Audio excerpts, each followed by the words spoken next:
Shalom, selamat pagi. Tuhan memberkati kita semua dimanapun Bapak Ibu berada. Kita bersyukur tentunya hari ini Tuhan memberikan kekuatan, kesehatan kepada kita, anugerah yang berlimpah-limpah, dan kita tetap membangun hidup kita di atas kebenaran firman Tuhan. Karena Yesus mengatakan ada dua model rumah, satu dibangun di atas pasir, satu dibangun di atas batu yang kuat. Dan kedua-dua rumah ini kena yang namanya angin, banjir, hujan.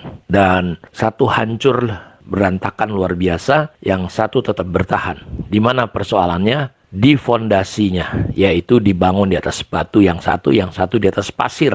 Artinya bahwa kekristenan itu bukan hanya diukur dari yang kelihatan rumah itu.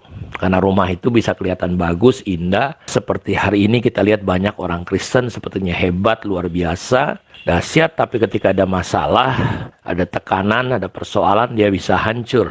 Dia bisa lari, murtad, menyimpang. Karena itu kita terus membaca Alkitab kita. Hari ini dari kitab Yosua pasal 24 ayat 1 sampai 33. Injil Lukas pasal 21 ayat 1 sampai ayat 28. Dan Mazmur pasal 89 ayat 39 sampai ayat yang ke-53. Dan hikmat Tuhan kita baca dari kitab Amsal pasal 13 ayat 20 sampai ayat yang ke-23. Bagaimana kita memulai pemuritan? Kita sudah belajar kemarin bahwa kita nggak boleh berhenti hanya sampai di memberitakan Injil. Bahkan saya katakan kemarin, yang bahaya sekarang gereja tidak lagi memberitakan Injil. Gereja cuma seperti kayak himpunan, kumpulan orang senang-senang. Dia melupakan amanat agung, tanggung jawabnya. Dan amanat agung itu adalah memberitakan Injil dan memuridkan orang-orang. Karena hati Tuhan itu pada jiwa-jiwa orang-orang yang terlantar, orang-orang yang terluka. Karena itu kita perlu punya hati yang sama seperti Tuhan, sehingga kita bisa memenangkan orang-orang, dan kita juga bisa menemani, memuridkan mereka. Walaupun tidak mudah, sulit mungkin. Dan ukuran kita menjadi gereja yang sehat, orang Kristen yang sehat, adalah ketika kita melakukan amanat agung, memberitakan Injil, dan menolong orang-orang, memuridkan orang-orang. Kita tidak berhak menghakimi siapapun, tetapi kita perlu menolong, menemani. Kita perlu menceritakan diri kita apa adanya, sampai setiap orang mereka sampai pada kepenuhan Kristus, tingkat pemahaman yang benar tentang anak Allah. Karena itu kita sudah belajar bahwa pemuritan, memberitakan Injil adalah tanggung jawab kita semua. Dan kita perlu mulai dengan yang namanya tanggung jawab. Seorang hamba Tuhan, seorang pendeta, dia perlu bertanggung jawab untuk apa? Ada bagian yang harus dia kerjakan. Bagian dia adalah bagaimana dia bisa bertumbuh di dalam tanggung jawab itu, yaitu untuk menemani orang-orang di kelompok kecilnya, karena bukan hanya sekedar khotbah lalu meninggalkan begitu saja tanpa pernah peduli keadaan orang-orang yang ada bersama dengan dia. Persoalan gereja hari ini adalah mereka senang melayani, senang berkhotbah, tapi tidak mau bertanggung jawab. Sama seperti seorang ayah, seorang ibu, dia cuma melahirkan aja, punya anak, lalu dia nggak tanggung jawab kesehatannya, makanan rohaninya, makanan jasmaninya, siapa teman anaknya, bagaimana dia harus mengarahkan. Jadi dia hanya menjadi seorang bapak, ibu, status saja. Banyak pendeta-pendeta, hamba-hamba Tuhan, cuma sampai di titik itu. Dia nggak peduli. Dia cuma kalau dicari jemaat, selesai konseling. Jadi dia nggak pernah bertanggung jawab dengan sungguh-sungguh bahwa kita itu seperti seorang kakak rohani, teman secara rohani, bapak ibu secara rohani. Nah, ini yang saya lakukan dalam proses pemuritan adalah saya mulai bertanggung jawab bukan hanya sebagai seorang pendeta. Anak saya pernah cerita bahwa di Eropa sana orang nggak suka menikah, orang nggak suka punya anak, lebih suka berkarir, jadi wanita karir, pria karir. Kenapa? Karena nggak susah menjadi wanita pria karir. Lebih sulit bagi mereka adalah mereka itu bapak ibu mengurus anak, itu harus bangun malam-malam, kasih susu, kurang tidur kita. Wah, itu sakit kepala betul-betul. Saya ingat bagaimana proses ketika anak-anak saya masih baby, masih bayi. Apalagi kalau anaknya lahir cukup dekat gitu, cuma selisih setahun setengah mungkin. Masih kecil kakaknya, sudah lahir adiknya. Saudara, tanggung jawab kita sebagai pembina, sebagai seorang pemimpin adalah kita harus mengurusi secara serius. Paulus berkata, akulah bapakmu, akulah ibumu. Banyak pengajar, kamu boleh punya ribuan guru yang hebat-hebat, pinter-pinter. Dan inilah permasalahan gereja, saudaraku, tidak bertanggung jawab. Ya, tidak punya tanggung jawab dia, cuma senang-senang aja. Ini saya mau arahkan saudara, kita mulai ambil tanggung jawab kita sebagai orang-orang yang sudah berohani, dewasa. Untuk apa? Untuk merawat, untuk menolong seperti seorang bapak, seorang ibu kepada anak-anaknya. Ya, saya tahu memang sulit, harus beri waktu. Terkadang kita capek, kita lelah, melelahkan. Tetapi itu yang Tuhan perintahkan. Jadikanlah sekalian bangsa itu muridku.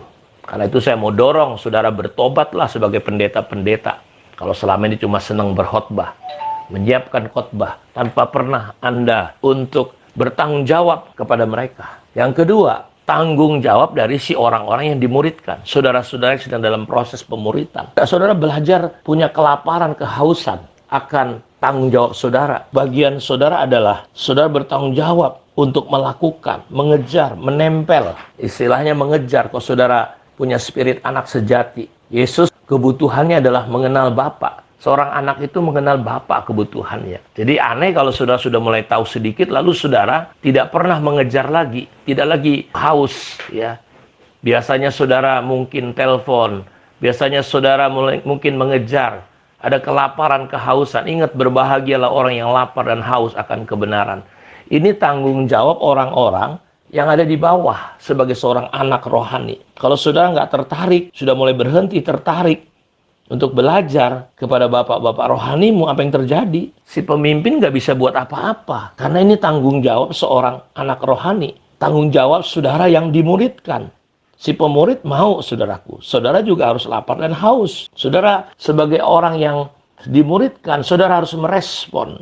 Dan kalau saudara tidak merespon, nggak ada kerinduan lagi, nggak ada kehausan untuk berubah, saudara tidak akan pernah juga mengalami pertumbuhan yang baik secara rohani. Dan ketika kita mempraktekkan tanggung jawab dan bagian-bagian kita masing-masing, maka Tuhan bagiannya adalah merubah kita, menolong kita bertumbuh, memberikan inspirasi, pewahyuan.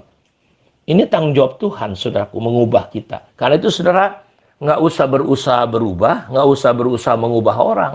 Izinkan Tuhan, karena itu bagian Tuhan. Pekerjaan yang paling susah adalah mengubah orang. Pekerjaan yang coba diambil oleh banyak orang Kristen adalah mengubah orang. Ketika orang nggak berubah, dia stres, dia marah. Ya, ada orang tanya, sampai kapan Pak kita nemenin orang? Sampai berubah. Kalau dia nggak berubah, tetap temenin. Bahkan mungkin sampai mati dia nggak berubah, nggak ada masalah. Kita harus temenin.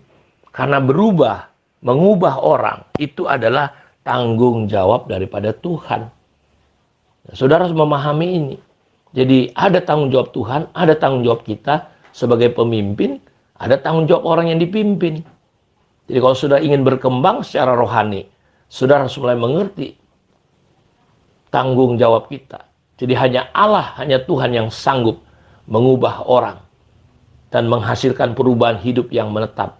Jadi saya hanya mengerjakan bagian saya, saudara harus kerjakan bagian saudara, dan orang-orang yang dimuridkan belajar untuk juga bertanggung jawab. Karena itu bagian saya bersabar, bagian saya bersandar pada rencana Tuhan, pada waktu Tuhan, sambil saya belajar terus peka. Ya, kesempatan-kesempatan yang Tuhan buka.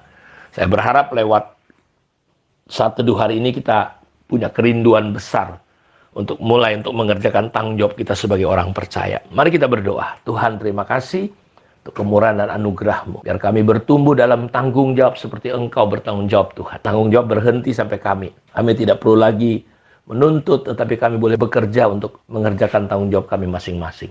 Pujilah Engkau Bapa, berkati semua anak-anak-Mu. Dalam nama Tuhan Yesus kami berdoa dan bersyukur kepada Tuhan. Haleluya.